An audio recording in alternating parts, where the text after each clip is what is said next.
Hey, most gun owners don't do anything to protect their self-defense rights. Well, you can change that and become a member of San Diego County Gun Owners. You make activism easy. Just join. Go to SDCGO.org/join and sign up to be a member. That's together we will win. All right, in the studio, we have Sam the Gunman from Stump My Nephew. There he is. Welcome, Sam. Get right up on the mic, by the way. You got to get right up here. Like there this? you go. There you go. Just Welcome. like you do at home. You know that. Welcome to San Diego. What do you think of San Diego so far? I like it. I just wish it wasn't in California. That's what everybody thinks about San Diego. And when did you get here? Got here this past Tuesday. Oh, okay. So you've spent some time. Yeah, I've looked around, seen the sights, felt the nice weather. Well, see, this is why I say he needs to take a run to the Air and Space Museum because he's such an aviation There's no fan. air in space, Dave. Yes, there is. There's no air in space. Come on, that's ridiculous. Mike DeSargo, how you doing, man? We're gonna talk to Mike here in a couple segments. Always nice to have you. Yeah, likewise, man. It's always great to be back, brother. Good. Yeah. And of course, Alicia. Happy Mother's Day. Lovely, Alicia. Thank you. Happy Mother's Day. Thank you. Well deserved. Is anybody cooking for you? Thankfully, no. You've had their food. Is that what you're talking You about? don't want to be punished on Mother's Day. Is that what you're saying? Or are you taking your buddy out and going to have a good time? Drink my calories. Drink your That's calories. it. Happy Mother's Day. One of the best moms I've ever met. So That's happy right. Mother's Day. Good thing your mom's not here. Well, yeah. Okay. Gun Prom tickets are on sale now. Go to gunprom.com. You can buy your tickets today. Remember, Gun Prom is all different this year. We've changed the agenda. We've changed the venue. It's casino night. Yeah. Casino night. So with every ticket you buy, you're going to get a $100 chip, so you can go do the gaming, and the more you win in the gaming tables, the better chances you have to win a gun. So go to gunprom.com, buy a ticket, check out the sponsorship package, and join us. What's the theme? Casino night. Well, what do you wear? What do you wear, or Are what you should gonna they make- wear? are you gonna make I'm us wear- expecting big things from Are you going to make us I wear want tails, Dave. tails? Yeah. I want Top tails. hat. I want to see a monocle. A monocle? I want to see a Like monocle on the, you. the Monopoly guy. There had better be a jaunty cane. Oh, One of those ones with the comes out into a sword. Yeah. Oh, see, That sounds Yeah, very much yeah. your speed. and a Dave. cummerbund. I think I could do a cummerbund. I don't know if I can hold my breath that long, but I'll try. Okay, open range day at Private Range in Escondido the day before the San Diego Gun Show, which is the first weekend in June. You can get your tickets at gunownersradio.com to come to Open Range Day in Escondido. All you do is click on the button for the gun show, get tickets. Prices go up on May 20th, so you want to get your tickets before May 20th. Again, the gun show is going to be in Escondido, and the day before the gun show is Open Range Day, where you can shoot a bunch of cool guns on a private range in Friday afternoon, right before the gun show. And what's the date again? It's the last weekend, or the first weekend in June, so it's the... Gun show's the 1st and 2nd. The range day is May 31st. There you go. How about that? I know. That's why we have her. She knows all the important information. Okay, question and answer segment. We get a lot of questions, and this is going to be kind of a little bit more of a discussion than a question because it's a big question. Gentleman asks about the Supreme Court granting certiorari now that they have taken up the assault weapon ban and magazine ban cases to conference on May 16th. Okay, so here's what's going on. We have our own assault weapons case, which is the Miller case, and it's kind of been put in a holding pattern because the Ninth Circuit Court sucks. So But is that a good thing or a bad thing? it is a bad thing. Okay. They need to decide this thing. We got a positive ruling last time. Is that why they're in fact, back? it's the only positive ruling on an assault weapons Is that case. why they're sort of holding So back? that's why they see the writing on the wall and they're trying to delay and hope for the Figure out a best. way to get around it. Yeah, and I mean, so how close could it be to failing? Well, I got to tell you, if Biden gets back in and he appoints a couple more Supreme Court justices, we're done. Let that sink in. So that's why they're stalling. That's one of the possible reasons that they're stalling. Now, in Maryland, which is the 4th district, right? Circuit. I believe so. Yeah, that's I right. wasn't expecting a test. There you See, go. once right he there. got to California, now Which he's is blank. Maryland. I think it's Maryland and Virginia. Anyway, I know it for a fact it's Maryland. That's your neck of the woods. There is a case, the Bianchi case, and it's an assault weapons case as well. Maryland has an assault weapons ban that is very, very similar to California. It's almost identical. And what happened was there was another case called the Colby case, like Colby, like cheese. And back in 2016, the courts actually upheld an assault weapons ban in Maryland. They said, oh, yeah, no, this falls right in line with Heller. And what they did is there's a section of Heller where they say, look, you can still regulate M16s. But, there's this other test, et cetera, blah, blah, blah. So the state argued, Maryland argued that, hey, these ARs that civilians are buying, almost identical to M16s. So therefore, we can regulate them. Now that the Bruin case has happened, things have changed. And it's not that the Bruin case has overruled anything in Heller. What they did is, I think more accurately, is that they drilled down deeper and really, really set up some parameters. Heller was a little bit broader of a decision than, at least for the courts, than the Bruin case. So the Bruin case said, look, judges, this is how you have to look at Second Amendment or gun cases. It has to be history, text, and tradition. So in the text, no, there's nothing in the text that says you can ban anything. In fact, it says quite the opposite. Is there a history of banning it? No. You look back to when it was written, there were no gun bans. There were no types of gun bans.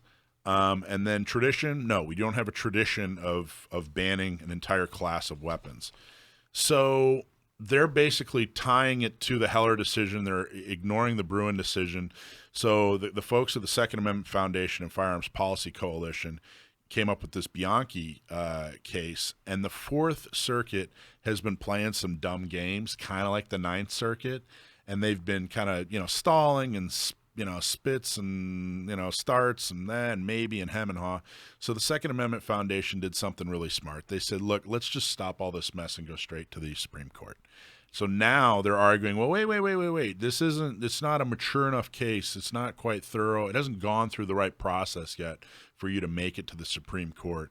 I think that the Firearms Policy Coalition and Second Amendment Foundation, I think with this Bianchi case, they're handling it masterfully.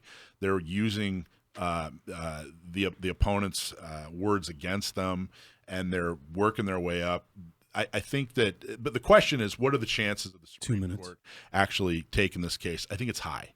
I think that in the Ninth Circuit, we have an anti-assault weapons ban decision with the Miller case. In the Fourth, they have a case where they have been able to ban assault weapons. So now we have a split between the Ninth Circuit and the Fourth Circuit. I think it's extremely high. I think that the Supreme Court's going to take a look at this. They're going to bounce it off Bruin. They're going to bounce it off Heller, and they're going to say, yeah, you cannot. There's nothing reasonable about a complete ban of weapons. And we've talked about this in the past. I think it's a huge mistake for the Second Amendment community to say, oh, no. These ARs, these civilian ARs, they're not like military. They're not like military use at all. No. The purpose of the Second Amendment is that so we can have a well-regulated militia. And without the tools to act as a militia, we are not well-regulated. 1 minute. So I think it's extremely important I think that, back in the 2010s and late 2000s, there was this effort to try to fool the anti-gunners into believing that an AR, was nothing. It was barely a BB gun or whatever. It wasn't as powerful as your grandfather's deer rifle, and I think that's a mistake. In fact, there was the Miller case, in the 30s, Sam? Yeah, the very first SCOTUS case that upheld the NFA. And why did they say you could ban short-barreled shotguns? They said you could ban short-barreled shotguns on the basis that they had no suitable military purpose. They had no suitable military purpose. If your gun doesn't have a suitable military purpose, then there is a strong argument to be made that it isn't protected by the Second Amendment. So it is a mistake to try to fool people into believing that you can't do it. You can't use an AR in war. Well, it's totally different from an M16.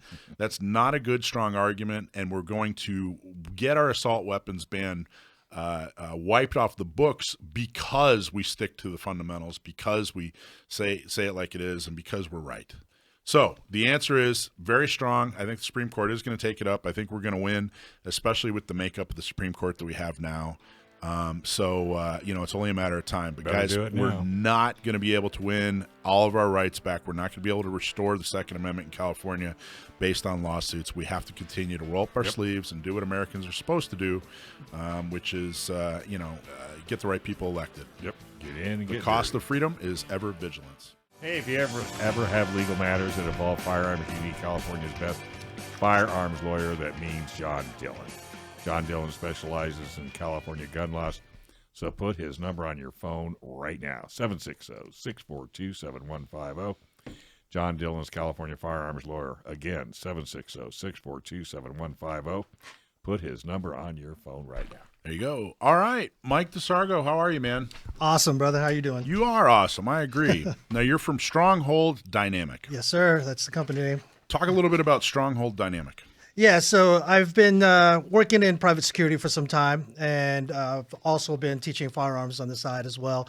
But there's kind of a confluence between the two, and a lot of what I do is risk advisory, where I help people either with their travel security. If I'm not literally the guy on the ground providing protection, I often go into the analytics about what's the actual risk they're facing and some things they could do to mitigate those risks as they go about that process. Oh, wow. So, now, who would need that? Like, sorry? who would need that kind of there's counseling? Someone famous like Sam, and he's traveling. 1,000%. Not recognized? just because he's famous, but because he's a beautiful human being with his face. You can't just walk around being that good looking without security. Yeah. I get you. Yeah. So like an executive going to Mexico? Or? it could be that, or I mean, even nowadays we get a lot of Bitcoin millionaires that they just walked into this wealth. And you know a lot of Bitcoin millionaires? relative to me being poor, yes. So that's one. Yeah, so that's one. So you get people that they just have a bunch of wealth. Yeah, or maybe they don't even have wealth. Maybe they have an actual risk, some TROs or something, or even maybe some workplace stuff, and or they're traveling internationally to certain places, and they need to better understand what to be aware of in those circumstances, whether it's Morocco, where it's London. Some people may be only used to carrying a firearm, and now they're going to, say, Japan, and they may be walking into a place where there's some risk involved, and they want to know how to defend themselves. So, Or they might be going to L.A. or Detroit or San 1,000%. Francisco or Baltimore. yeah, Great Wolf Lodge in LA. Okay, and then you teach as well. I do. All levels. I do, absolutely. Advanced on down to beginner. Yeah, and the counter ambush program that we teach, we always start people from the baseline, no matter how much experience they have, and walk them up. Because I say it in jest and trying to make a joke, but I mean, Detroit's a dangerous city. Yep. If somebody came to you and said, "Hey, I got to go to Detroit on business," Yeah. What's some of the advice you'd give somebody? Maybe I don't know. Maybe they don't need like a full on cadre of in a bulletproof Right. Buick or whatever.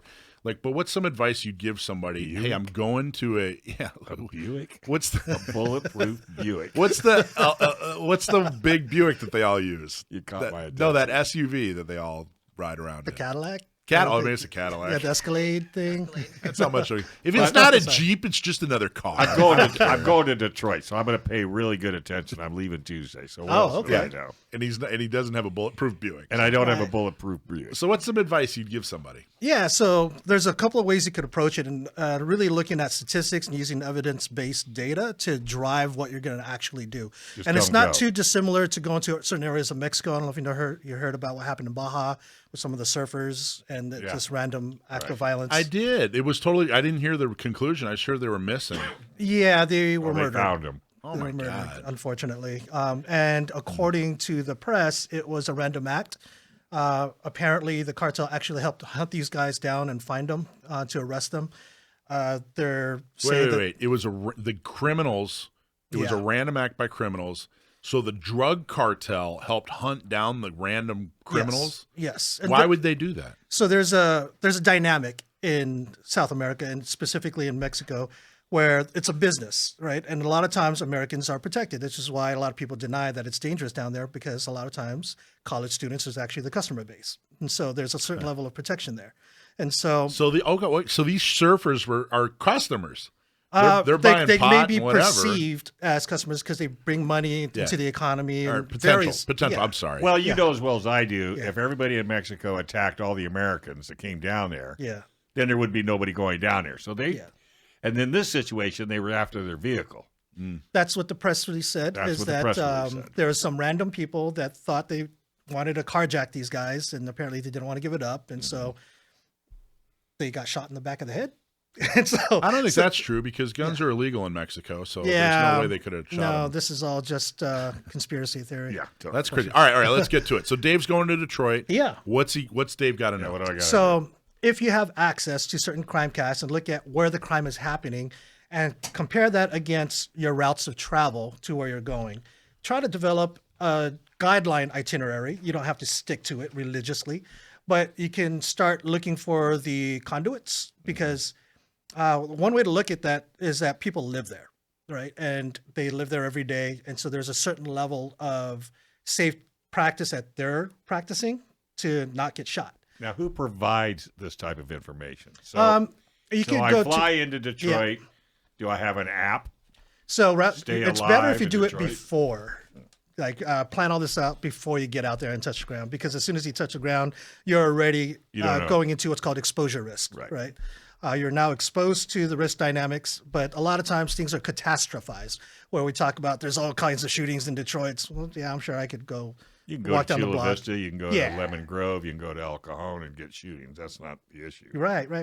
And so it's really understanding how these crimes are happening, how these shootings are happening, what's the motive behind the shootings, if they're random or if they're really targeted, and what locations are there certain hotspots. So I would really look at your schedule and look at where you want to go, where you plan to go, what time of day you want to go. And then contrast that, you could look up their sheriff's departments or law enforcement agencies, see if they have free crime maps. A lot of agencies provide that. There's some paid services that'll do that as well.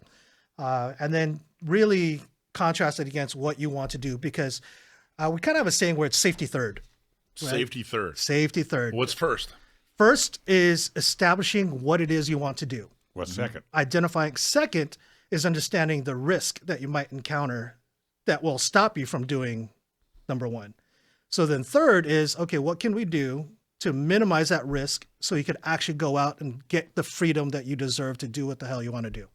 Right? We don't want this fear to stop you from exercising your freedom from doing things you want to do. Interesting. How sad is this connotation?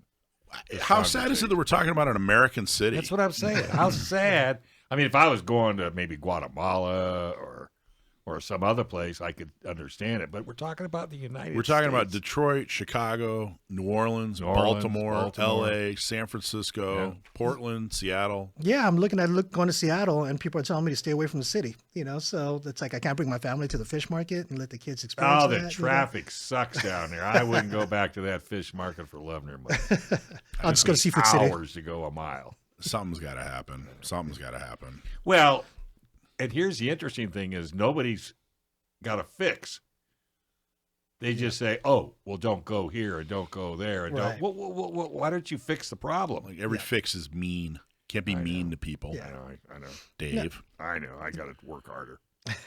Okay, so one of the things I want to talk about. So you work with new shooters a lot, right? Brand new gun owners, And as well as seasoned armed professionals.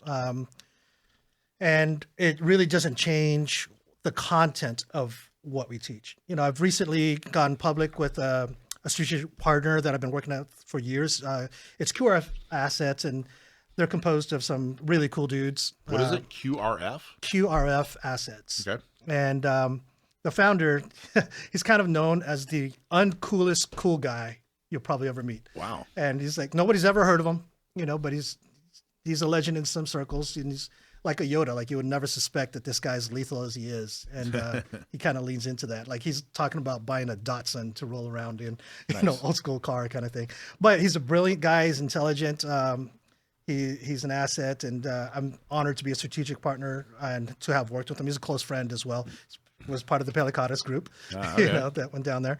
And the reason why I bring that up is because a lot of times beginners have this outlook when it comes to training that you will hear the thing, well, my dad was a cop, I don't need training thing, or whatever. Some kind of appeal to authority, right? Or I'm going to go train with a Marine, or I'm going to train with a SEAL, I'm going to do all this to help me with my EDC. And while that has some indirect translation, it's not quite context specific, right? And what we're really talking about with defensive shooting is something that you didn't know was going to happen, and you don't know what's going to happen next. So by virtue, it's that counter ambush paradigm that we really have to focus on. Whereas a lot of armed profession lifestyles, you have a high level of anticipation. You wear a uniform, you're going in knowing that you're about to encounter violence, or you're going on a raid, or you're going on a mission, or you're doing something where you have a high level of anticipation. And while anticipation absolutely helps with the recognition process and processing that information when violence happens. 2 minutes. When you're out and you're shopping for ice cream with your kids and you're trying to decide, trying to get them non-dairy, vanilla, chocolate, then pop, there's like brain matter on the floor. And now there's that emotional valence that you have to process. The disbelief, is it like, this is Detroit? Like, what? Oh, of course I should have expected this, right? But that amount of psychological processing, there's some things that happen with the mind and body that affect the way you apply skills. We call them performance diminishers.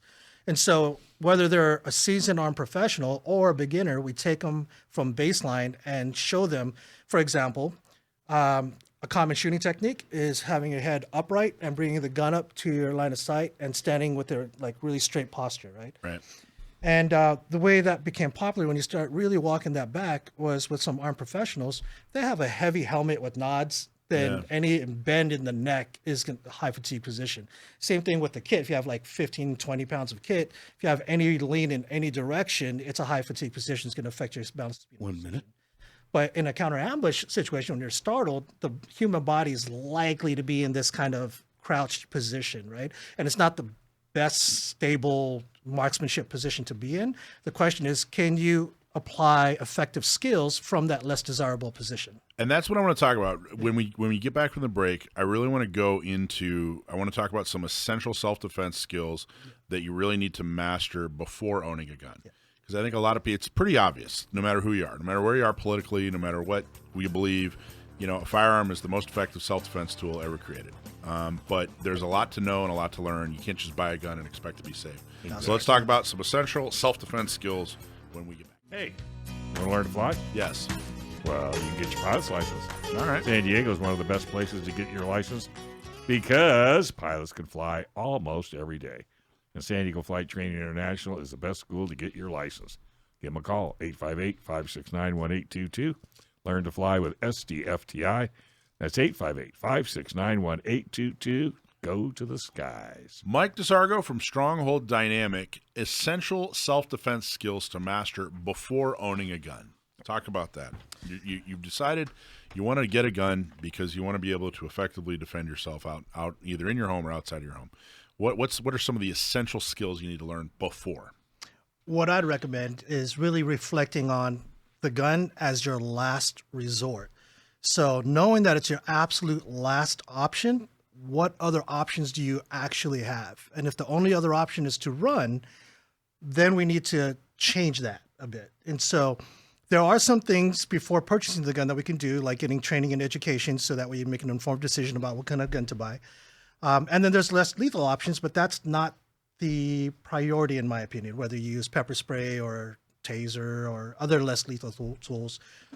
Another lethal tool is a knife. I don't recommend that yet. The reason being is that you get more return on investment if you can invest some time, money, energy, and effort and patience in some kind of hand-to-hand training. With physicality being a limiter, I get it, but things like jiu-jitsu can be scaled down to accommodate for your physicality, whether you have injuries or whether you have age limitations where your body's just not moving as well. Maybe you have some cardiopulmonary things where you can't perform as long in duration. My body's not moving as well. Right. I guarantee you. It could certainly be scaled down, and the benefits you get from it is not only do you have another layer of defense to protect yourself when you go hands-on, but it actually teaches you more about violence, and it teaches you more about yourself with what happens with your mind and body when you experience the attack, when you experience suffering, when you experience discomfort, when you experience failure, and how to problem solve and work through that problem. Because when we talk about defensive shooting ultimately is about learning about your environment. You didn't know what's going to happen. You don't know what's going to happen next. So you have to sort through all that information and get really good at problem solving. And so if you could take, say, 2 years of Muay Thai, if you have the physicality to do it, if you could find a coach that could help scale it down, give you some of that experience, learn how to use your mind and body, maybe then when it comes to things like pepper spray, the reason why I put that after getting some kind of martial arts training. Let's back up. Yeah. What do you like about Muay Thai? It includes different parts of your body to smash with, to be able to like hit with, to weaponize the different parts of your body to really use force. But it's also tested because they do a lot of sparring, and so they rule out a lot of bugs, right? I started with Chinese martial arts, and in Chinese martial arts, there's a lot of close quarter stuff. It's a lot of high intricate, like high level precision movement in it, and I love it to death because I'm kind of a nerd that way. But there were some things that happened in my lifestyle that allowed me to access those skills under stress because I lived a violent lifestyle. So the psychology is an important part, whether the skills are transferable. So that led you to Muay Thai. You feel like Muay Thai is it's good for beginners. It's good for self-defense. Absolutely, because it's very broad. The training method accounts for quite a bit, the way it's evolved over time, and it's gross motor enough that it's good pressure tested. So if you don't have a lifetime to commit, then do 6 months maybe of Muay Thai, and you should get some basic understanding of how you perform when it comes to striking. Okay, so empty hand Muay Thai, you like that, and then next you pepper spray. Jiu-jitsu. I'd say jiu-jitsu. Okay, jiu-jitsu, because that is a lot of grappling. And the grappling gives you a humane way of controlling a threat, right? I think, Alicia, you do jiu-jitsu, don't you? Don't you roll with a bunch of big dogs? I actually do. It's technically Krav Maga, which kind of integrates a number of different elements. It's a Muay Thai. It's a little bit of jiu-jitsu, a little bit of everything. I think Krav Maga and jiu-jitsu have a like a common ancestor, don't they? Didn't they both start in Brazil? Israel, I believe, is where Krav Maga. But I think Krav Maga came from. I think it was someone that was trained in Brazil, went to Israel, and they said, "Hey, we need to teach a bunch of civilians how to kill people right now." Right. And it was somebody who, I think they both came from the same, which came from Japan, then Brazil, then Israel. Anyway, okay. So Muay Thai. So you like Muay Thai, you like jiu-jitsu, but then after empty hand defense is pepper spray. I personally would recommend a really bright flashlight. Personally, really? Okay, talk about that. So with pepper spray, sell me on that. I'm not sold that a really bright flashlight. Really bright flashlight's going to do much. So what do you do with a bright flashlight? First, I want to talk about why I choose the flashlight over all the other ones, like pepper spray. Okay. Because if there's a certain level of resistance and things don't work out the way it does, aside from the aerosolization and everybody getting pepper sprayed, if you can use a gel, blah blah blah, there's still a potential of getting into contact space, and that pepper spray also getting smeared all over you, and then now you have to go hands-on anyways, right? Gotcha. With the flashlight, so before I started martial arts, the fundamental self-defense thing is if you get jumped, just pop people in the nose and run, because that disrupts the airway. It gets their vision impaired because your eyes are watering, all that stuff, right? With a flashlight, you get a similar kind of visual disruption that's distractive enough for you to maybe bounce if you have to book it and run. So like I have this 1,000 lumen Surefire stiletto, and it serves a couple of things as a deterrent, right? Because predators want easy prey to pounce on. But if you're doing a flashlight, that's high visibility. It's drawing a lot of attention. So that serves as a deterrent right off the bat. And also predators don't like to be seen. So if you just kind of bounce the light off the ground and it happens to radiate towards them, they're probably going to be potentially less inclined to target you. Right? Gotcha. So as far as target selection. So you stick it in their eyes. They're for a split second they're blind, and then you can get out of there. Yeah, and it's probably going to piss them off, And so, but you can get out of there. The point is, you're not trying to win a fight.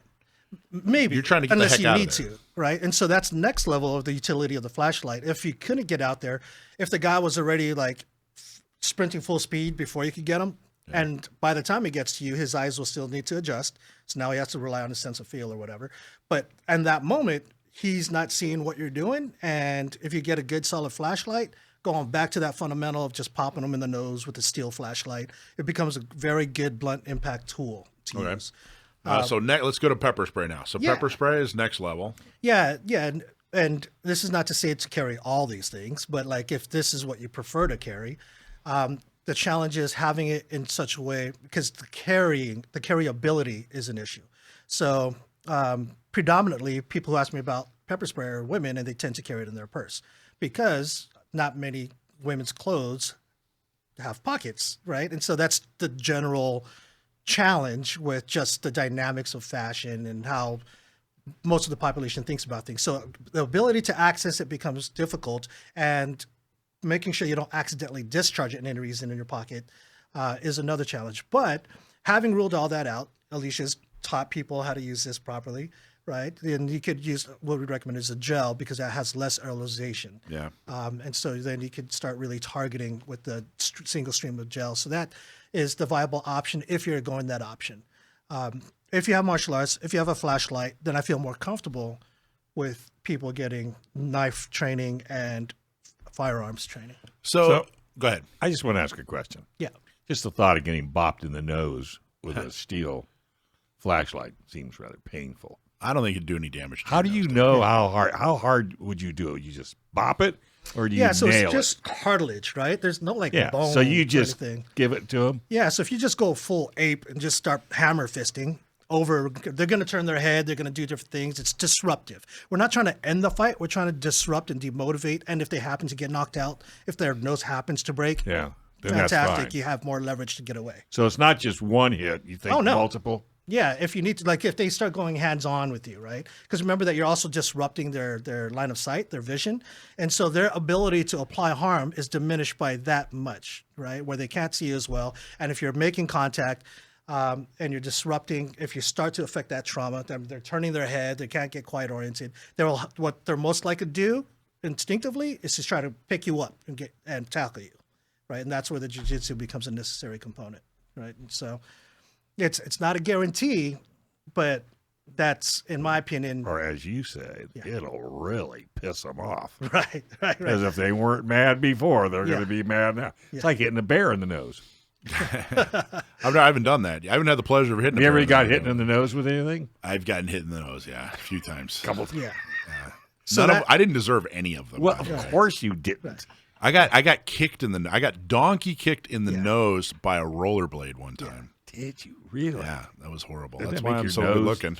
Doesn't that make your nose just ache when that happens? It made me rethink a lot of things in life. So what we're really trying to do is affect the sinus cavities, right? Because when we look at what pepper spray does, that's effectively what it does is increase the mucus secretion, affect the airway, affect the vision with the tears coming out, right? And so that's the idea behind just repeatedly. You don't overcomplicate it. You don't have to worry about targeting anything else. If you happen to hit them in the skull because they're turning their head, it's the tool and not your fist that's making contact, right? And there's some other things with unarmed training, like hitting the vagus nerve. So if you have those other skills before going to the flashlight, before going to the pepper spray, it doesn't matter if he's pissed off, right? And a lot of times when people are pissed off, they're going to be prone to mistakes if you're familiar with the body Well, language. especially if they get angry. Yeah. They're, But really a lot of what you're talking about, you're talking about, I don't know, maybe the best term is like, an adversary that's not determined. If this is somebody who's, if it's a crime of passion, then they're going to do everything they can to hurt you. But you're talking about, most of the time it's going to be, an opportunity, a crime of opportunity. You're walking through a parking lot and they just want to see if they can get some money. They don't want to fight. right. They don't want to take it to the mat. They don't want to. They just want an easy target, grab your money, and go. But if you hit them, hit them with a pepper spray, if you, Hit 'em with some a- kind of self-defense, if you pop them in the nose or whatever, then you're going to open up enough time and space that you can get out of there. But how many people are going to think, okay, do I hit him in the nose, or do I just give him all my money? Well, I think that's what'll help it with training. Training will help with that mindset. Yeah, so that, like Then putting it'll everything in- eliminate you giving him the money because you're going to beat him on the nose. So there's the scenario training, then that's what ties, because with martial arts, they don't really apply context, right? A lot of the training modules is on a mat, it's ritualistic, and what often happens in the scheme of that part of the brain, without getting too scientific, is that you only get ready when those other environmental cues are there. When you're in your regular clothes, regular shoes, and something happens, it feels different because you're not used to executing those skill sets. So it's important to balance all that with scenario training, with de-escalation techniques, and all that good stuff. All right, Sam, what are you going to do? You going to hit him in the face with a flashlight? My flashlight I carry isn't big enough. Mine First is. step is to try and get away. Yeah, that would be mine too. So this is what I carry. And remember that I'm emphasizing that you have foundational unarmed training to be able to do that. So let's recap that. So Mike DeSargo, Stronghold Dynamic. What's your It's a little website? camp, StrongholdDynamic.com. StrongholdDynamic.com. And what you're saying is, hey, if you've made the decision to purchase a gun, you want to take your self-defense seriously, there are other steps you need to think about before or maybe at the same time when you're making that decision on what gun to buy, et cetera, et cetera. And the underlying commonality with the recommendations is your commitment to learning. Because when a lot of people talk about mindset, ultimately it's about your mind state. So even before you buy a gun, learn about how to shoot a gun, learn about home defense, learn about all this so you make appropriate decisions with the caliber and the firearm. And if they heard this and they're like, okay, I just heard about flashlights, I just heard about, Muay Thai, I just heard about, pepper spray, are they able to come to you and you help, guide them down the right path? Is that 1,000%. 1,000%. Great. Absolutely. Yeah. So even if you've already owned a firearm, even if you already have a gun and you don't know anything about pepper spray, you don't know anything about a flashlight, you know anything about Muay Thai or whatever, call Mike, Stronghold Dynamic. He's going to help you out. He'll guide you the right way. But please tell everybody who's thinking about getting a gun, go see Mike first. Especially if you want to get popped in the nose. That's right. Because that's part of the training. I want to come back. Can I volunteer to be the guy that gets popped in the nose? Maybe I have a little... Come on, you like it. Put some kind of helmet on or something. Or better yet, how about a taser? You might improve some things. Shooting him with I've a been taser. tased. I don't need that. No. You've been tased too? I've been tased. You were really... I thought you were a better guy than that. Well, I tased myself. It's a whole story. Okay, that's the whole it. story. We don't want to know. We got to take a quick break. Hey, if you want gear at an affordable price, check out Condor Outdoors.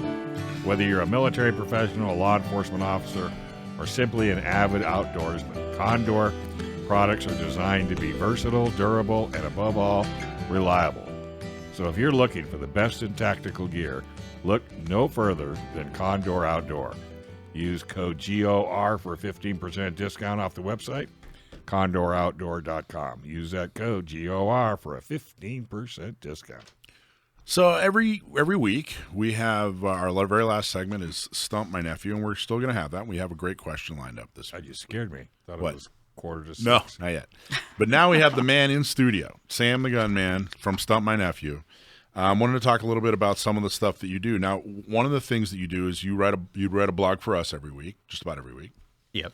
And how do you where do you get your ideas for that? Funny you should ask that. That's I find that to be the most difficult part of it. Once I have an idea, it's relatively easy to track down the relevant information and put something together. What do you think your favorite blog is so far that you've written? Ooh, that's a tough one. My favorite blog post, the one about lessons learned from Ruby Ridge. I think that was pretty good. The spoiler, if you haven't read it, is no lessons were learned. Right. I thought that one was pretty good. What do you think is a lesson they should have learned from Ruby Ridge? Well, I think a few lessons they should have learned were... and they being federal law enforcement. Federal law enforcement. Well, let's back up just a teeny bit. Sure. For people that may not know what Ruby Ridge is give a or recap. was, just maybe a little recap so they'll understand what we're talking about. Early 90s botched siege of a homestead in the far northern tip of Idaho over what amounted to basically paperwork violations. Paperwork violations that the FBI forced. Like they purposely went into... They attempted to entrap Randy Weaver. Yes.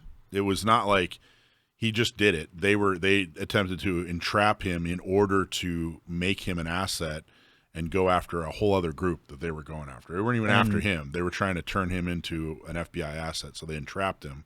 Which, by the way, this isn't to go after a group of which he was not a member. He wasn't even a member of this group. He was just happening to be neighbors, and he went over to a barbecue or whatever. This isn't me guessing. He actually won in court with this information. So okay, so then there was a siege, surrounded by the federal government. What are some of the lessons that should have been learned? Well, the lessons that should have been learned were about better communication between different government entities, about especially high stakes situations like this, but a lot of why the whole thing went so sour and half his family were murdered is because the information of what the charges were and consequently what the rules of engagement should be in dealing with him did not really make their way across to the relevant agencies. You had FBI, ATF, U.S. Marshals, and local law enforcement involved, and none of them really seemed to have a complete picture of what was going on.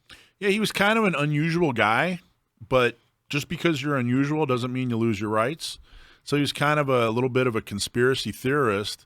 So now you got an unusual guy who just wants to be left alone, and he's got these conspiracy theories against the government. And now you have government agents surrounding him.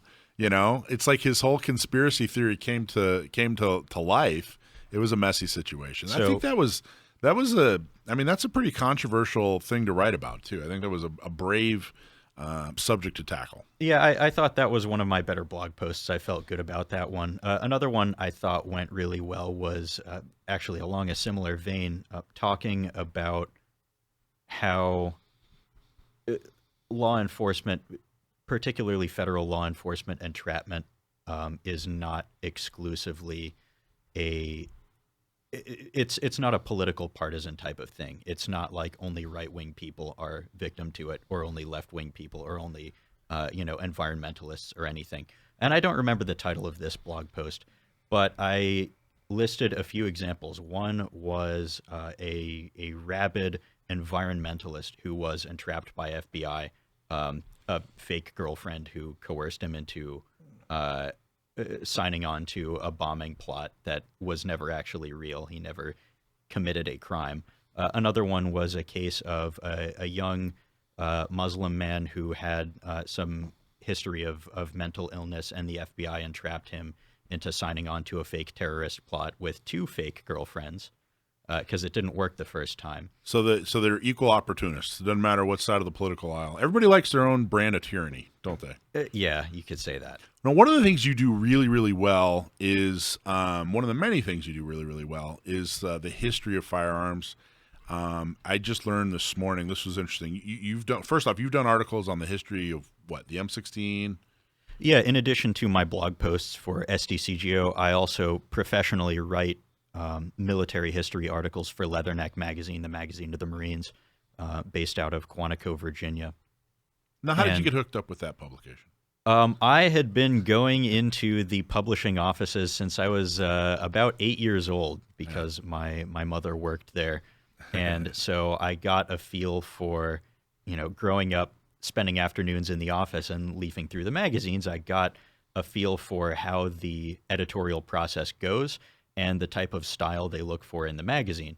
So when I got to an age where I could actually produce my own content, it tended to come through the editing chain a lot better.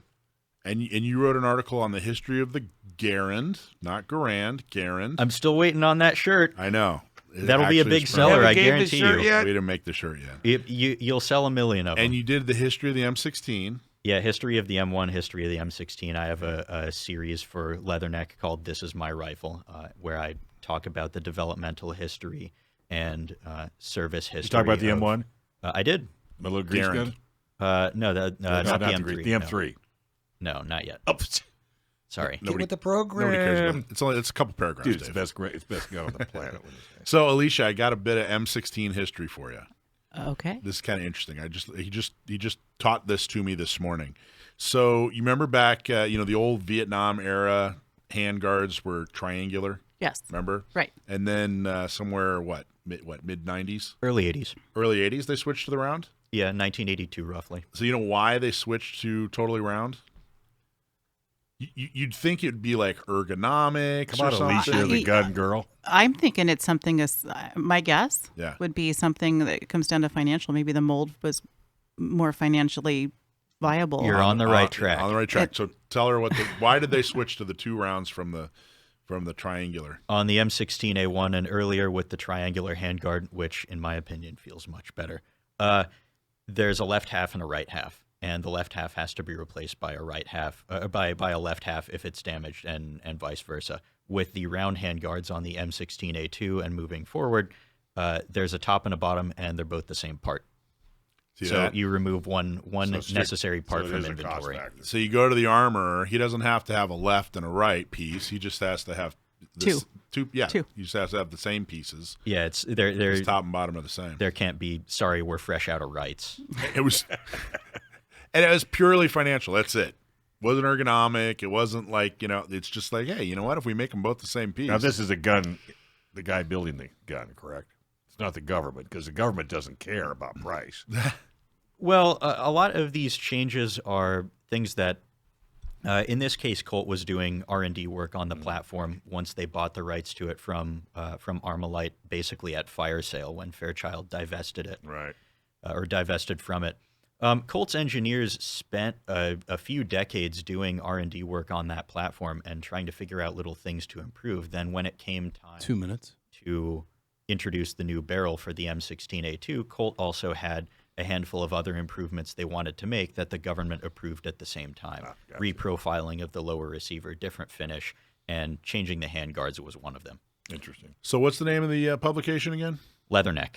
It's And a publication of the Marine Corps Association. And you don't have to be a Marine to get a subscription. You do not. Is it once a month?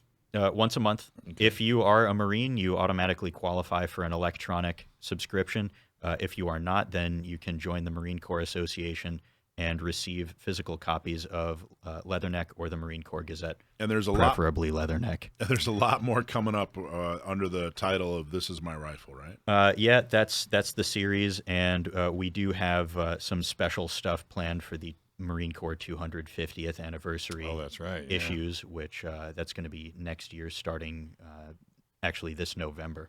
So 1 minute. How do you come up with the ideas for the magazine? Is the editor give you a challenge, or here's what I need you to write about? Well, I don't just exclusively write about guns. I work on other topics, but a lot of it comes down to what the executive editor deems that the target audience would want to hear about, what things are going on that are relevant, and then Give you if an it's assignment. something that's sort of within my area of Yeah, specialty. just gives you an assignment. So right on that. He did a history of the phonetic alphabet. that Alpha, was my Bravo, first one, Charlie. yeah. Wow. And he even talked about why. And I'd always kind of wondered, why is it different?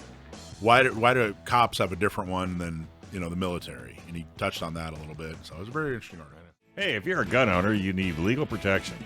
Even if you do everything right, even if you're 100% justified, you should be prepared for the legal battle after your self-defense battle.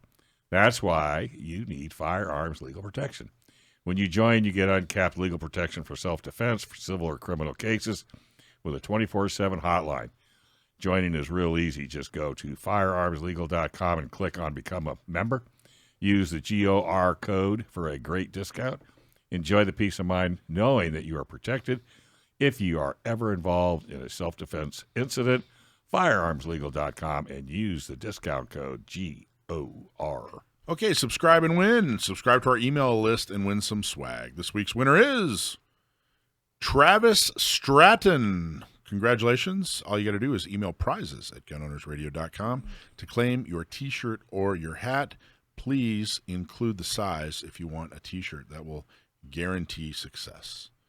All right, Alicia, who's our next guest? So up next, we have a gentleman who's going to be, and I'm excited, we're going to have him at our next gun show, which, by the way, if you don't know, we're having a gun show June 1st and June 2nd. Cool. And even better than that, we are going to be bringing back some of the old favorites. We're going to be able to have firearms and ammo. And our guest today is going to be one of those gentlemen that's going to be there with some goods for us. And his name is Chris, and he's from CM Ammo. Chris, are you there? Yo, Chris. No, Chris. No, Chris? No, Chris. Okay, so Chris is He's packing up for June 1st. apparently at the gun show. One of the problems with the past gun shows is that we couldn't buy and sell guns, and the reason we couldn't do that is because the city of San Diego. City of San Diego used a license or a zoning law that had nothing to do with gun shows, but they were desperate to try to sink our gun show, so they wouldn't allow us to have FFLs is essentially what happened. So what we did is we said, hey, you know what? We're going to have FFLs come and talk, but they're just not going to be able to actually do commerce, which is really the control the government had, was your ability to do commerce. But if you just come and talk and you just say, hey, this is my gun shop and this is how I conduct business and these are the types of guns I sell, well, that's a First Amendment right. So they were able to come and talk, but now that the gun show is in the city of Escondido, they don't have to worry about Mara Elliott.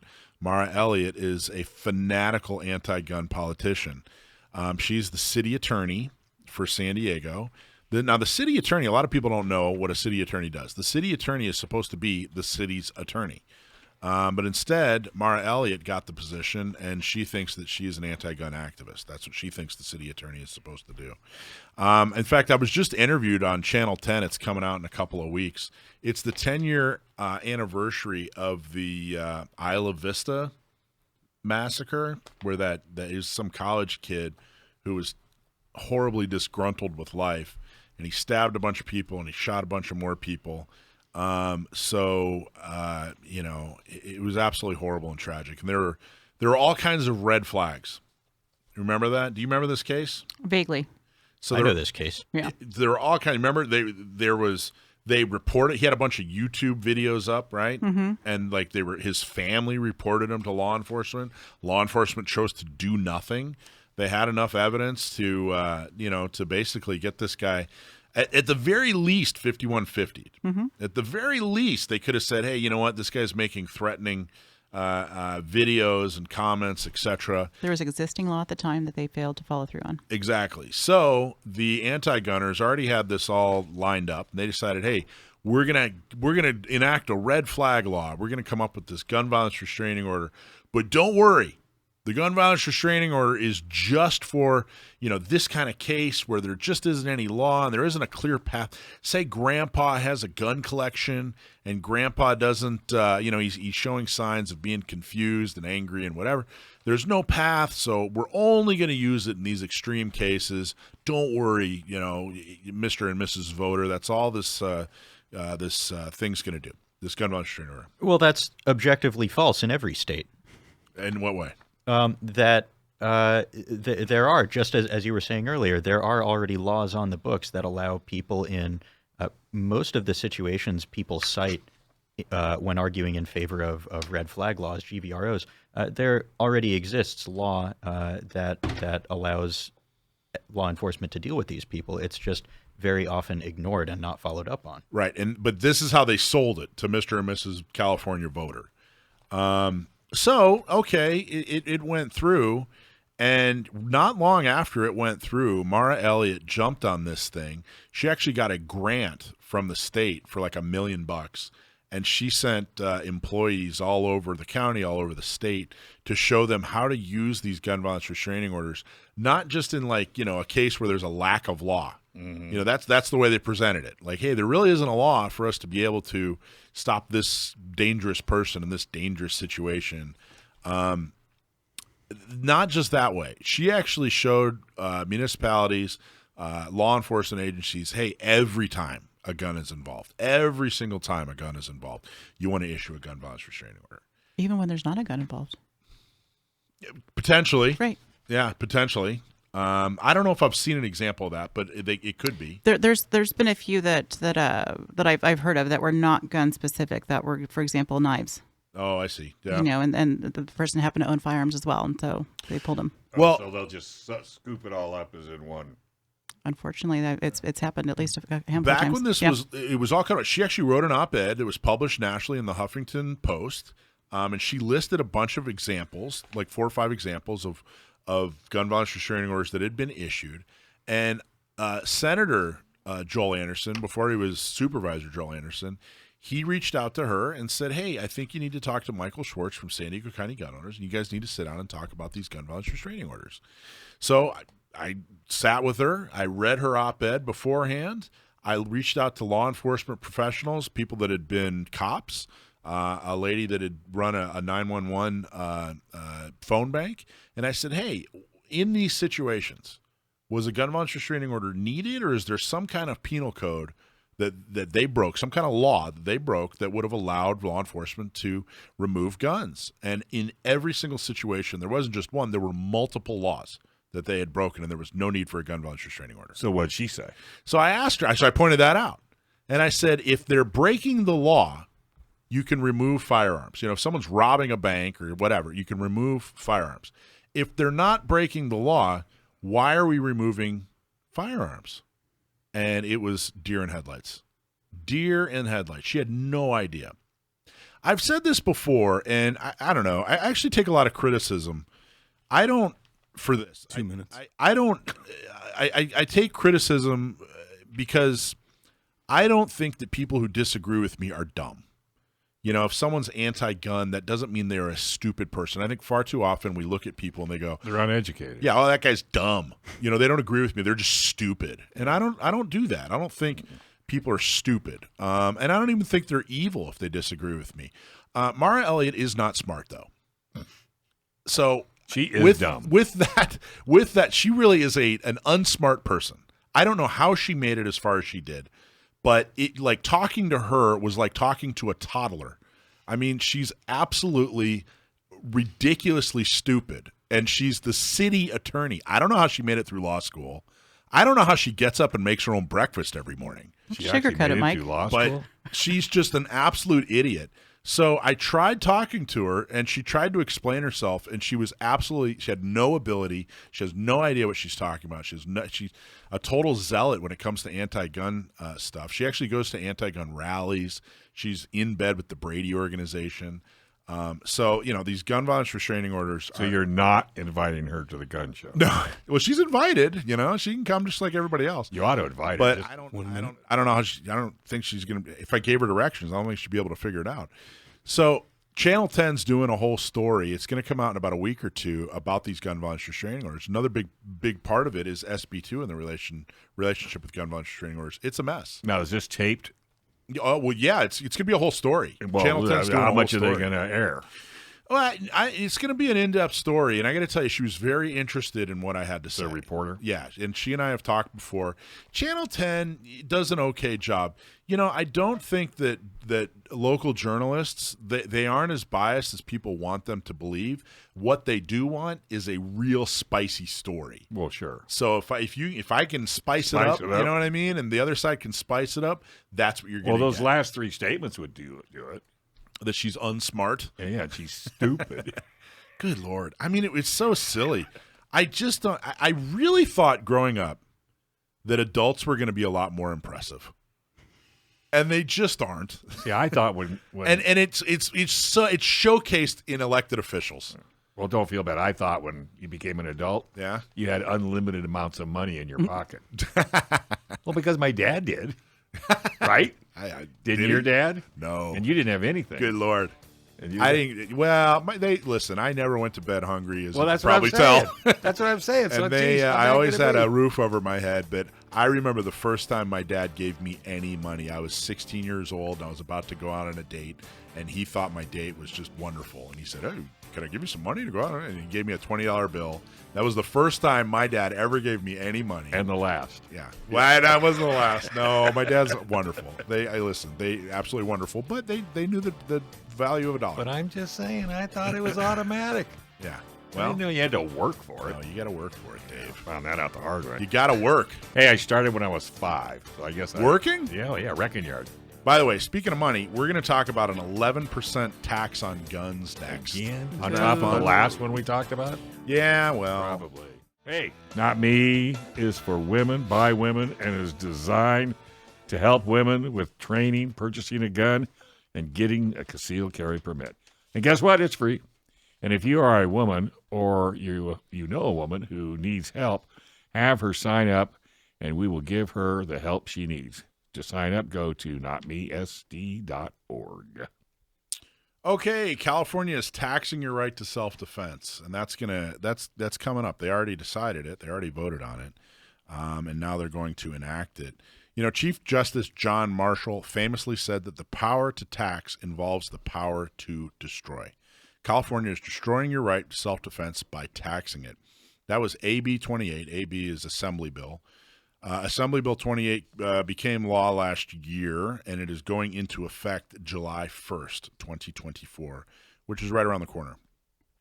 Now, this is an 11% excise tax on guns, ammo, and precursor parts. What's a precursor part? Good question. Hey, Sam, what's a precursor Sam, what's a part? precursor part? Block of aluminum. Yeah. That's not good. Go into it thoroughly. Like what when you walks into the store, what's he I going to think see? I got to get where he's coming from. Anything and everything. Well, no, seriously, yeah. When you're writing a law like this, you have to specify what constitutes precursor part. Is piano wire a precursor part because you can use it to make springs? Those are fire control components. The legislators really have to be specific when they're talking about this stuff, and it highlights something I always say, that the people writing the laws don't understand what they're legislating. No, heaven to be no. They never do their research. So, and what they did is, they had to decide, when does raw material become a firearm? And what they decided was, okay, if it's 80% there, then it's a firearm. And this dates back to, 2006? And that's federal. Yeah, I think it was even older than that, but all right, that sounds about right. So 2000, I believe your memory for dates on gun stuff more than I trust my own. So than yours. So they basically said, all right, boom, it's got to be 80% there. Then and then they kind of defined it. So they would come out with raw material that was less than 80%. It was whatever, 79% there. But you still had to do, if it's 79% or even 80% of a gun, you still have to do significant work on it for it to become a firearm. Yeah, to make it shoot. So they'd sell these kits, an 80% kit, that still had to be drilled out, right? And milled out. Like, if you bought an 80% kit, what would you typically have to do with it? Well, depending on for an AR, let's say. Okay, if it's an AR, then it will be an aluminum forging in the shape of an AR-15 lower receiver or AR-10, if you swing that way. But the fire control pocket will not be milled out, and the holes for the pins will not be drilled out. So you'll need, ideally, a milling machine, or if you're really good with a drill press and don't mind if it looks super ugly when you're done, a drill press and a set of jigs to completely mill out that fire control pocket, remove the material, and then drill those holes with the correct spacing and tolerance in the right locations for it to work. I can't do any of that. I don't know what a jig is, nor can I do a jig. That's not something. It's not. You know what I mean? Adult stencil. Yeah, it's not something. No, I've seen you with springs. No, you're totally incapable. Have you ever done an 80% build? I've not. My What? bane. No. You haven't done something? No. My bane right now is just getting those darn roll pins tapped in properly. That's the level of. Do you have roll pin starter punches? I do. The cup tip ones? I do. And even those don't help? Not in my hands. See, I don't know what to tell you. The only one I'd even begin to trust, with an 80% is Sam here. He seems to absolutely know what he's talking about. I've never done one. I'm not a machinist. I was And going to he's say, never have you done ever one. built one? So it's not like it's easy. All right. So what they're going to do starting July 1st is every gun you buy, all the ammo you purchase, all the precursor parts that you decide to buy it's going to be an 11% tax. Okay. Why 11? There's no rhyme or reason for 11. They pulled 11 out of a hat. No, they pulled it out somewhere else. But does that? Doesn't that draw a question like why? Why say 10%, 20%? The important part is, what are they going to do with that 11%?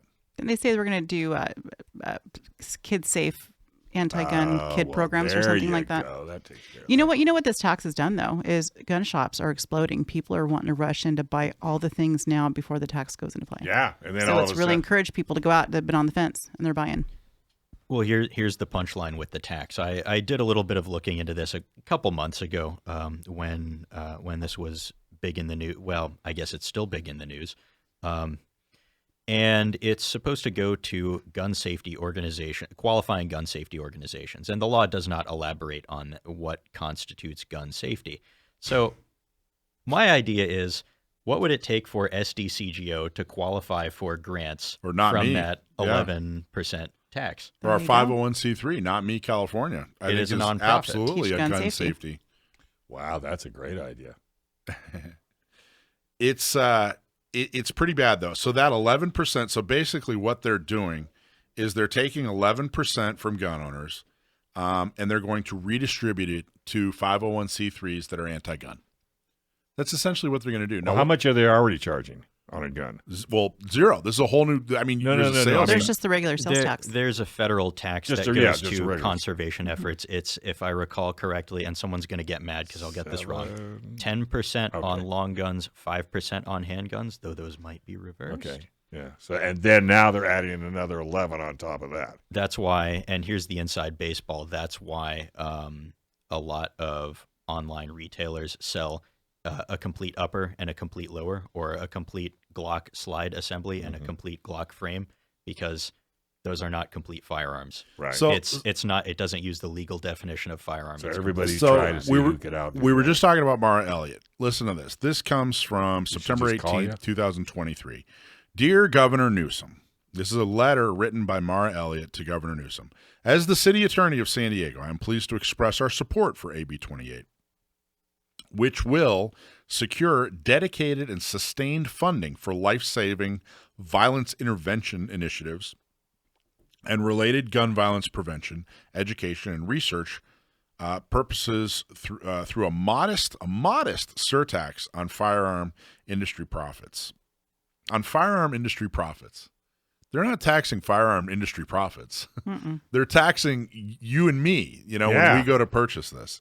If they were, I don't even know. I mean, if they were taxing profits, they'd be taxing the firearm industry. They're not. This is an additional tax on top.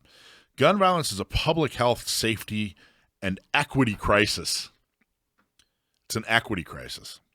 Since the start of the pandemic, our nation has seen record-setting gun and ammunition sales. That's a good thing. Alongside record nationwide increases in shootings, homicides, and related traumas. which have come back down, by the way. This has been a time of, I know, people, her constituents. Anyway, this has been a time of record profits for some and brutal pain and loss for many others. The gun violence crisis also imposes enormous burdens on those who are not direct victims. Experts at the National Institute of Justice have noted that the, quote, youth living in inner cities show a higher prevalence of post-traumatic stress disorder than soldiers in our wartime military.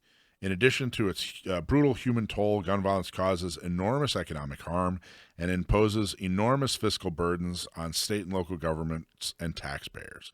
A report from the National Institute of Criminal Justice Reform in 2020 determined that each firearm homicide in Stockton, California, cost taxpayers at least $2.5 million in direct government costs, such as medical, law enforcement, court expenses, and lost tax revenue. Non-fatal shootings with a simple suspect were also estimated to directly cost taxpayers nearly $1 million on average. So they're basically saying, look, bad people are doing bad things, so we're going to implement a tax on good people going through the proper channels. 2 minutes. They're sane, they're trained, they're law-abiding, but we're going to punish them with, in essence, what is a poll tax. Now, Democrats have a long history of embracing poll taxes. Back in the South, when they didn't want blacks to vote, they put a tax on voting. That's what a poll tax is. And it was deemed, no, you can't tax a right in that way. You can't do that. It's clearly to discourage people from voting, and this is exactly what that is. Yeah. There's no difference. And for them to take that money, and she's saying, hey, it costs governments money. Okay, well, you're not even giving it back to the governments. You're taking that money and you're giving it to your 501c3s that put out anti-gun messages. That's where this is all going. It's purely it's not solving a problem. It's purely going to propaganda. It would be interesting if not me applied for some of this money and just to see. See if we get it. I mean, What's really? the worst that could happen? 1 minute. No, well, maybe we'll apply for it. And it could be a story that could go out to all of the and say, look, this is what Not Me does. This is what this tax was for, and now they won't give it to us. That's true. So what you got to know, though, is July 1st, 11% tax. Everything you buy in a gun store, essentially, is going to be 11% more money. They're going to buy now. So buy now. They're going to take that money. They're going to give it to people that are trying to take your rights away. So they can spread their anti-gun message. The question is always, well, when's the lawsuit going to happen? There are so many lawsuits. They're in the hopper. I got to tell you, anybody out there would be happy to file it. All we need from you is 10 years and $1 million. So if you have $1 million in 10 years, hand it on over. We're happy to. I mean, there are so many there are lawsuits that are CCW related, that are assault weapons related, that are pistol, handgun roster related. There are so many if they lawsuits. can wear right now. you down. Well, they're never going to wear us down. But that's their goal. But this is why I need everybody out there, if you haven't already, even if you're already a member, you need to join groups like Firearms Policy Coalition, like Second Amendment Foundation, like San Diego County Gun Owners, Orange County Gun Owners, Inland Empire Gun Owners. Make a donation to Not Me California.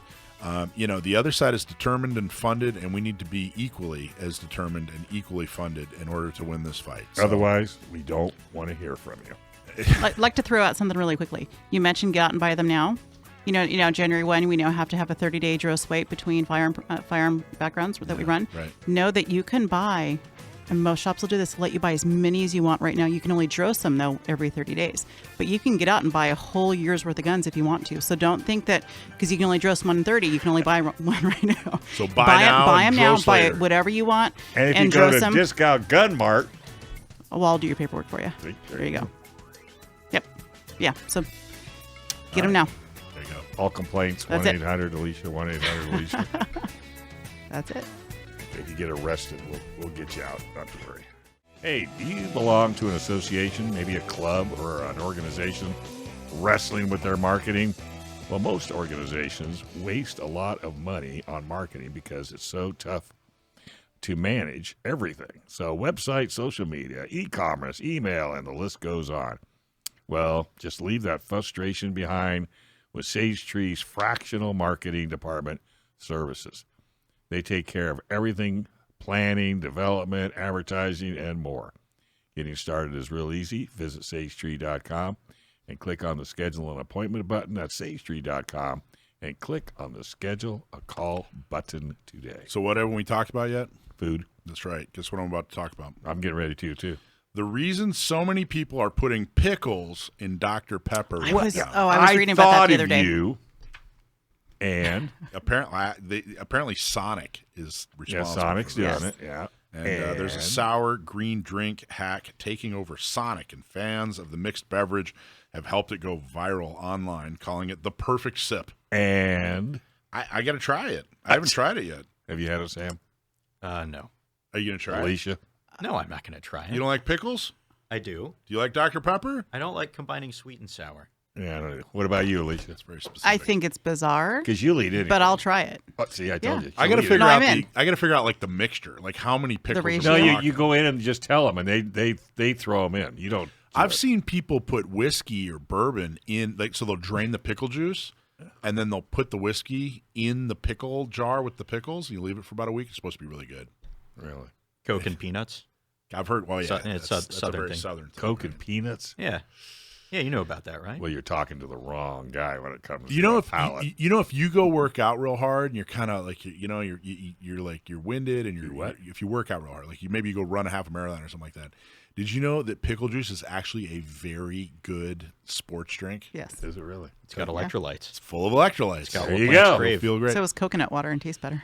Hey, I'm taking 2 mason jars to Bon Giovanni's tonight and have them fill them up, 2 of them with minestrone soup, Okay. because my wife won't leave me alone. Oh, really? So I'm getting not 1 jar, but 2. Of minestrone. Wonder what that's going to cost me. Well, an arm and a leg, probably. Probably so. Okay, so Alicia, what were you Yeah, just what are saying you about an talking about? Yeah, M16? stripping- Well, the first time. So, you guys, a couple segments ago, you brought up the M16. Yes. And it kind of got me thinking. I was just kind of thinking, it made me laugh a little bit. I didn't fire my first firearm until after I was married. So I was probably, 19 or so. Yeah. My Is that first related? firearm. It is. Was it a cause and effect? Well, no. So, but I What did thought you it was do? funny. I thought, the very first time I ever laid a hand on a firearm, however, was before I was 17. I had enlisted in the Army, and I was in the delayed entry program. And and it's one of those things to where when you enlist prior to being 18, they kind of just they keep you in the element, and they meet with you once a week. At least we did. And I learned how to sit there, and I learned how to field strip an M16. And then, not only did I learn it, but then they would time us and we would compete, and we had to be good and we had to be fast. Right. And I just thought that was kind of very funny. I never even fired anything, but I knew how to take it apart. That's funny. Yeah. So how long till you actually fired a gun? For about 2 years after that. 2 years after that? Yeah. But How you long learned were you how in to the field military? strip, huh? I didn't. So you want to get into that story? Sure. No. So I was supposed to ship out July 3rd for basic. Oh. And so I ended up just a few days prior deciding to change my mind. A little bit of a love story. I decided to stay here and get married instead. No. So the rest is I signed my paperwork and got out. The rest is history. There you go. So talk a little bit more about, Sam, talk about, all the stuff that you do for Leatherneck and all the writing you do. Is that, is it a passion project, or is this something you want to make your career, or talk a little bit about it? I can't see myself doing it as the only thing I do for the rest of my life. That has to be flying, but I do enjoy it. And Yeah, he's a pilot. Did you know that? I know. You flew out here. Well, I don't think he flew that plane. And boy, are my arms tired. Yeah. See, but so it's something you like. It's an outlet. I do enjoy it, and my style when I write for Leatherneck is a bit more academic than in the blog posts. The blog posts are short form. They're a little bit lighter and fluffier. Not to say that there isn't good, serious information in there. Which is the most fun? And they're fun in different ways. Gotcha. Which is more fun for an athlete, playing basketball or swimming? They're just different. Swimming. Oh. I don't know. Swimming's pretty fun. Yeah, swimming is pretty You good. wear less clothes.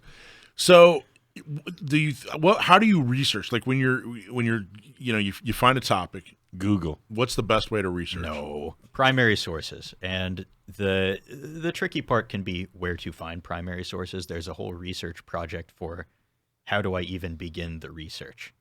And that in itself can be a challenge. And But how do you know the research is the real deal?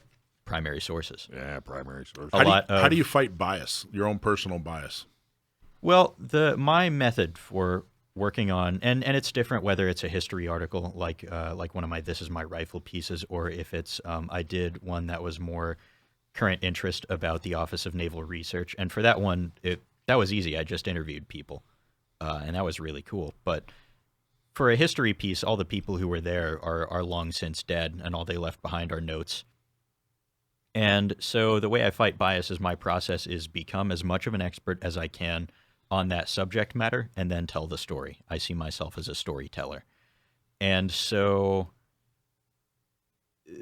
there are multiple sides to each story, and a part of what I try to do is I try to dispel myths, urban legends that there may be out there, and boy, are there a lot of them in the gun world, as I'm sure you guys know. There really are. What is one of the things one of the other things I learned is I've heard for years that they issued an M16 in Vietnam and they all jammed because they didn't clean them. They said, "Oh, you're never going to have to clean this gun," and so therefore they all jammed. Therefore they failed. And that's what I've always heard. Well, that's part of it. That's part of it. But what's another big part? I've never heard anything like this. The other part of it that this is still somewhat well known, but I think a little bit less so, is that part of the issues came from a change in gunpowder. The original powder that they had been using in testing was from DuPont Chemical. It was an extruded stick-type powder, IMR 4475. DuPont had stopped making that powder at some point, and Army Ordnance was looking for a replacement that would be as close as possible, that would bring the velocity back up to spec, because they were chronoing the rounds at about 3,150 feet per second, and they wanted to get them back up to 3,250, which was the spec. And they wanted a little bit more weather resistance, so they opted for WC846 from Olin Winchester. It was a ball-type powder that had a calcium carbonate coating on each individual grain of powder. And that coating, that's chalk for lay people. And as that burned off, that would accumulate in the gas tubes and clog them up. So no matter how much cleaning soldiers and Marines in the field might have been able to do, they would not have been able to remedy that. And so the M16 was designed with a 20-inch barrel. It had very specific specs. It is a very elegant design, very minimalistic in the way it's engineered, but the way it's balanced, the way that whole system is balanced, anytime you change one thing, you have to change something else. You have to turn another knob. So if you the length of the gas tube, the length of the barrel, both. So that's why we have people messing around with like different buffer weights, adjustable gas keys, adjustable this and that and whatever, because as you shorten the barrel, shorten the gas system, you mess around with dwell time, with pressure curves, with all these different variables that have to be accounted for in another part of the system. Okay, so other than weight, what was wrong with the M14? It had a handful of issues. The biggest one really, apart from weight, as you mentioned, the biggest one really was the wood in the stock. It would swell when exposed to the humid jungle climate of Vietnam. Because the 16 uses either polymers. It uses a polymer stock. So as that wood swelled, it would place uneven pressure on the barrel. It would mess up the bedding, and you'd get this wandering zero effect. So it wasn't like, oh, when this is exposed to a jungle climate, this particular rifle shoots 3 inches high and 1 to the left at 100 yards. No, it would just change around random. As the barrel heated up, it would change as well. Wherever it was. 2 minutes. Wow. So if you had to pick, if a general came to you and said, "Hey, we're thinking about outfitting our infantry with a modern version of an AR, an AK, an FAL, or a SCAR," what would you say? Well, and disclaimer, I am not in the military. I have never been shot at in any capacity. I have never been in combat, so my advice is worth what you paid for it. That being said, the AR platform has had the most development work put into it by the U.S. military, by foreign militaries, by Colt and Colt Canada, formerly Dymaco, and so it is, as I see it, the most mature platform. And you particularly like the 416, didn't you say you had a lot of good things to say about the 416? Yeah, I've talked to some of the people who worked on the M27 program for the Marine Corps, trying not to tip my hand too much here, but the 416 has some interesting design elements, and it's very well made. The barrel in particular is second to none in terms of durability.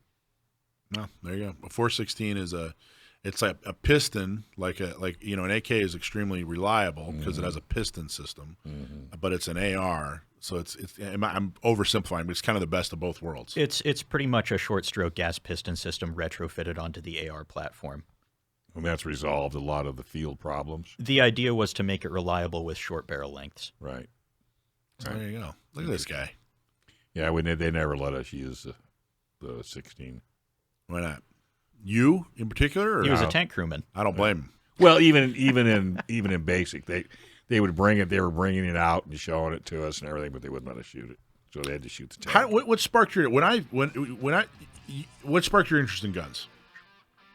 A book that you gave me when I was a lot younger, American right. Gun, as I recall. By Oh, that's Chris right. Kyle. Yeah. Hey, have you been keeping your guns clean and lubricated the way you should? Have you been procrastinating because cleaning your gun with traditional products is smelly and it's just a pain in the butt? Then you should try Seal One. Seal One is an all-in-one product that cleans, lubricates, and protects your firearms. Clean your guns faster, easier, safer with Seal One. No more smelling like gas. Enjoy the confidence and peace of mind knowing your guns are protected with the best. Buy some new at seal1.com. That's seal1.com. Seal One, the best cleaner out there. And this segment Sponsor. is the sponsor. This segment is sponsored by Seal One. This is, of course, everybody's favorite, Stump My Nephew. Sam the Gunman sitting next to me rather than on the phone. We found out years ago is extremely good at gun trivia, and as you've probably heard in some of the interviews that we've done today, you can see why. He really knows his stuff. And Seal One is, of course, the best cleaner out there for your gun. So naturally, we want Seal One to sponsor the best segment on the show. So check out Seal One. Go down to your local store. If they don't have it, ask them why. But get Seal One and try it out for your guns. Okay, so Sam, are you ready? Hope so. All right. Alicia, you're going to... I've got the question. Now, although Sam's here in studio, he has not seen the question. We purposely left it out of all of our printed material, so he doesn't know what it Oh, is that why it's... That's why it's blank. Yep. That's I've smart, got it, Rich. though. Yeah. All right, you ready, Sam? Sure, let's have it. All right, so Sebastian from Santa Barbara is given the question, and Sebastian asks, the semi-automatic rifle manufactured by a German company was revolutionary in World War I for its selective fire capability and high capacity, but was overshadowed by bolt-action rifles. Can you name it? Sometimes considered one of the earliest modern assault rifles. Sebastian from beautiful Santa... What? Barbara. Santa Barbara. I'm assuming it's beautiful. It is. Semi-automatic rifle manufactured by a German company. Okay, so I know the French one. I know the Mexican one. German. Read it again. The Schnauzer. This semi-automatic rifle manufactured by a German company was revolutionary in World War I for its selective fire capability and high capacity, but was overshadowed by bolt action rifles. Selective fire capability. Okay. So, And what was the rest of it? Sometimes. Sometimes considered one of the earliest modern assault rifles. yeah, this is tough. So the French had one, the RSC 1917. That was not selective fire though, and of course French. Manuel Mondragon, and I'm sure I mispronounced that. I took a useless language instead of Spanish, so sorry. That was manufactured by a Swiss company, his rifle, because they didn't have the facilities to do it in country at the time. And then the Russians had the Fyodorov, sorry, can't pronounce it. Fyodorov, that was actually in 6.5 Japanese, and I believe that one was selective fire, but it wasn't manufactured by a German company. So, manufactured by a German company. You gave him a headache. Oh, man. See? Wait. Sebastian might have me with this one. Uh-oh. I think he's got You me. gotta stick something out there. Well, Tell them what you know, even if you're not sure if that's what it is. Yeah, because usually you guess and get it right. Yeah, that happens sometimes. You just can't think of a. What was the first assault rifle? Well, the one everyone says is the Sturmgewehr 44, and that whole family, but that didn't that's come not around it. until the Second World War. And there's a strong argument for the Fyodorov Automat, which came around in 1916, but that wasn't manufactured by a German company, at least to my knowledge. you ready? Yeah, he's got me. No, you don't know it, but you've got it. What? It was designed by a Russian designer, Vladimir Fedorov. However, it was apparently manufactured by a German company, but designed by the really? Russian, according to our answer that we No have way. here. See, I told you. You So can we tap have- dance with the best of them, I know. brother. So read the full answer. So Fedorov Automat, and I apologize if I'm mispronouncing that, was developed by Russian designer Vladimir Fedorov and introduced in 1916. Sam had it almost verbatim. The Fedorov Automat is considered one of the world's first practical automatic rifles featuring select fire capability. It was chambered for the 6.5 Arasaka cartridge and could be fired in both semi-automatic and full automatic modes. The Automat was overshadowed by bolt-action rifles because it was produced in limited numbers. Military leaders preferred simpler weapons. It was harder to maintain and needed special ammo in short supply. And priorities shifted toward upgrading existing weapons instead of trying new designs. Yeah, you just keep him talking long enough. He'll get... There you go. So you got it. Sure. I don't think he believes it. I didn't know that it had been manufactured by any German company. I thought it was completely domestic to the Russian Empire. Well, that part you didn't get right, but the rest you got right. It's a really interesting rifle if you look at it. Why? Tell us more about it. So you get, on paper, it's got all the modern features you would want. You get a 25-round detachable box magazine. You get selective fire capability. You get a lower powered cartridge, not quite intermediate by modern standards, but 6.5 Japanese was significantly. Compare 6.5 Japanese to what? I don't- 5.56, 308. No, a lot bigger than 5.56, but a little bit lower recoil, lower bolt thrust than a 308. Okay. And it was substantially less, substantially lighter recoiling than 7.62 by 54R, which at the time was standard. Fedorov himself, and sorry, I'm just reverting to the American pronunciation. I can't deal with this. He had drawn up plans for an even lower powered, like true intermediate 6.5 millimeter round, but opted to design the rifle instead in 6.5 Japanese because in the wake of the Russo-Japanese War of 1905, the Russian Empire found itself with some stockpiles of that ammunition. So he figured, you know what, we'll just burn through this stuff instead of having to design a new round and put it into production and all that stuff. So why do you think that? So why would they not? Why wasn't this rifle more successful? Why did the semi-auto or the bolt action, not semi-auto, the bolt action overtake this one? Well, the Fedorov used completely different parts from the Mosin Nagant. It was a flapper locking selective fire gas operated rifle, so it could not interchange ammunition, could not interchange parts. And so whenever you're rolling out a new weapon system, you need that logistics system in place to provide parts, training for armorers to be able to repair it, magazines, all that stuff in the field. And so it was issued to some shock troops in small numbers, but the additional capability it provided was not deemed to be worth all the additional complexity and logistical strain of having to tool up for that, instead of just send out more guys, more infantry regulars with Mosins. It's interesting that, fully automatic, the machine guns are just not as valuable in war as people think they are. Well, the heavy emplaced machine guns were very valuable in World War I. But I guess every single person having a fully automatic firearm, not as valuable as I thought it was when I was 8 years old. Well, what I would say the issue is a lot of the time is whatever fancy whiz-bang new contraption the engineers come up with, no matter how good it is, no matter how reliable, how accurate, how effective it may be, you need the logistics system to back it up. If you don't have that, it just doesn't matter. There you go. The rifle, the OK rifle that you can produce is worlds better for a military than the amazing revolutionary rifle that you just can't. What are your thoughts on the M60? Fragile. Very cool. Looks great in action movies. Yeah. Very fragile. What's fragile about them?